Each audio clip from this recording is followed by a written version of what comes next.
అందరికీ నమస్కారం. Welcome to our Madan TV news channel.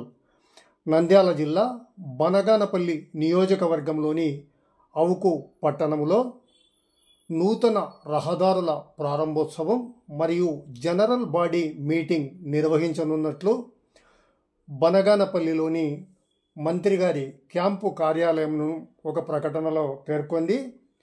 ఈ మేరకు శనివారం నాడు జనవరి 25వ తేదీ అవుకు పట్టణంలోని తేరు బజార్లో నిర్వహించనున్న కార్యక్రమంలో రాష్ట్ర R&B minister BC Janardhan Reddy ముఖ్య అతిథిగా పాల్గొంటారని ఈ ప్రకటనలో పేర్కొన్నారు. కాగా వివిధ శాఖల అధికారులు, ప్రజలు, కూటమి నాయకులు, కార్యకర్తలు ఈ కార్యక్రమానికి హాజరు కాగలరని వారు కోరారు. మరో ప్రాధాన్యమైన సమాచారంతో మళ్ళీ కలుసుకుందాం. So please subscribe to our Madan TV news channel.